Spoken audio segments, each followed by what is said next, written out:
I think for me, routine is a big part of it, but so I'd say like I don't have a great routine of like, okay, every Tuesday I do my workout or every Thursday I do a workout, but I have the built-in routine of I'm getting these workouts done this week. And it's just like, just got to keep doing it because for me, I get sucked into like the never-ending loop of, oh, this feels hard. Maybe I don't want to do it. Or you get into that point, but I'm like, but the only way that this doesn't feel hard is if I do it. And it's like, sometimes if I get off the track, so say if I go on a vacation, or say if I have a pre-existing shoulder injury, excuse me.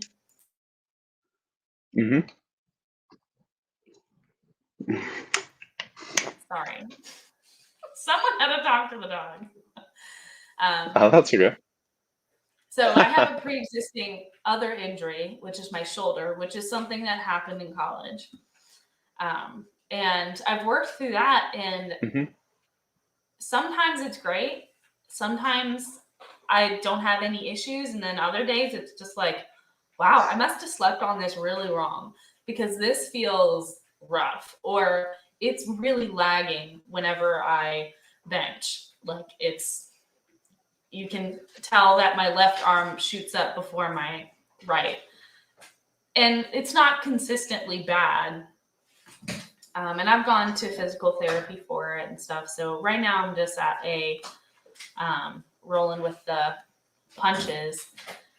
But dang, I was going somewhere with that.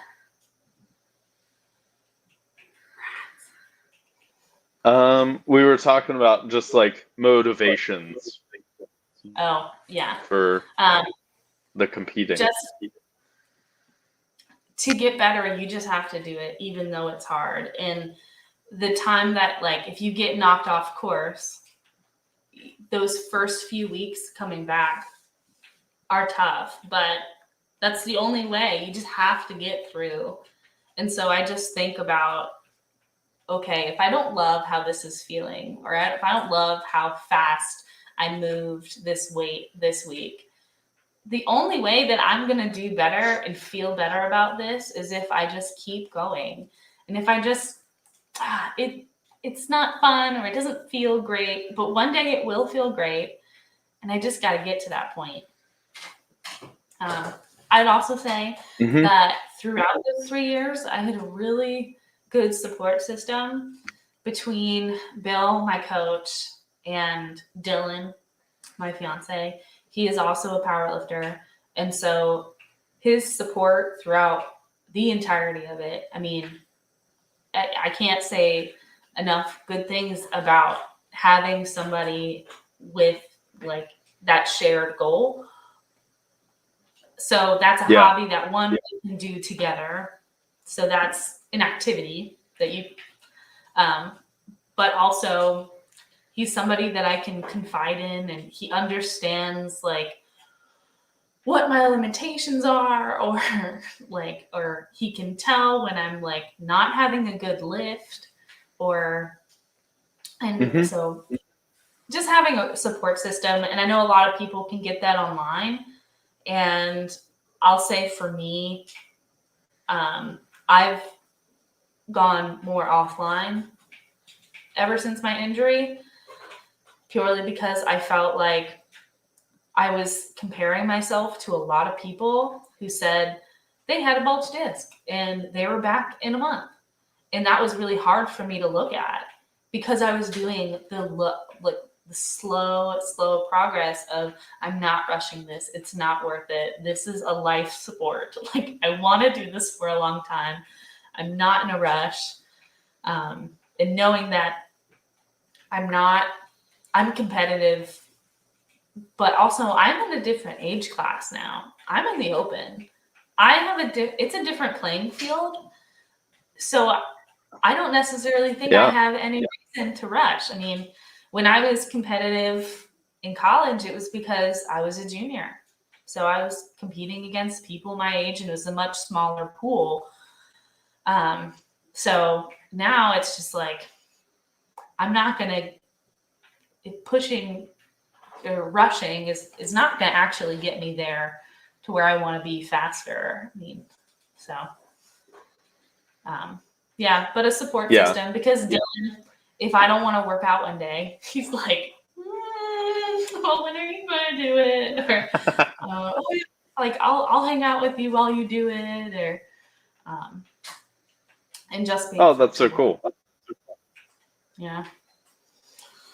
But. Yeah. And I can agree with the age class change. You know, I felt that myself whenever I finally got out of junior and collegiate classes. Like, those years felt like a race for some reason. Like, it was like, I have to do this, this, and this before I hit this age cutoff. And then, like, open swallows me whole. But once you get there, it's like, like, I can kind of breathe for a second. And you look around at so many great lifters, some that come to mind, like L.S. McLean, Jennifer Thompson, you know, Susie Hartwick Gary. All of those are like older lifters. Mike Tuchscherer, you know, this year made his comeback. And all of those lifters have been doing it for so long. And it's like compounding of training, and not necessarily even ideal training. It's just like, you know, getting under the bar, not injuring yourself too much and doing too many stupid things. And like, eventually it's just inevitable that you get really strong from that process. And I think sometimes with social media, like you mentioned, you went offline. I think some of that online culture is like, now, you know, like, let me see your top set now. Let me see your singles all the time, rather than like sets of 12, which might not be that exciting to watch, but they're just as important, if not more important, than the stuff that Instagram likes to watch. Yeah.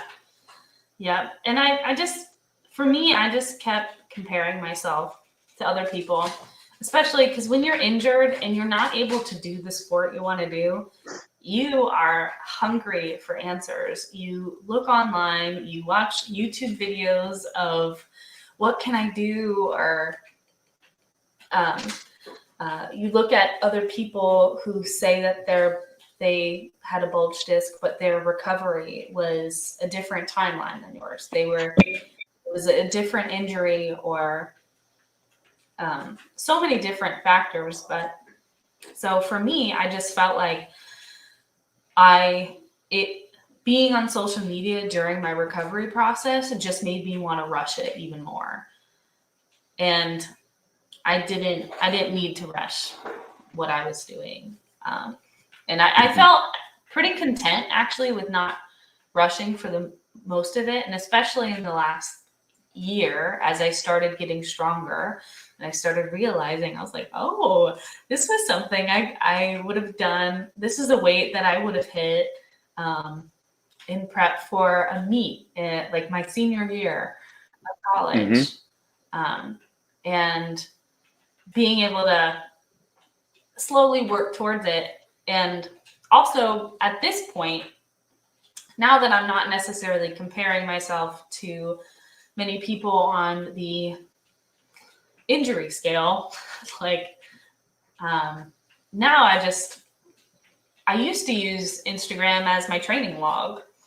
And I just post every single workout. I post it up there, and it was part of my, like, I've closed this workout out by posting it and reflecting on it and going through that whole process. And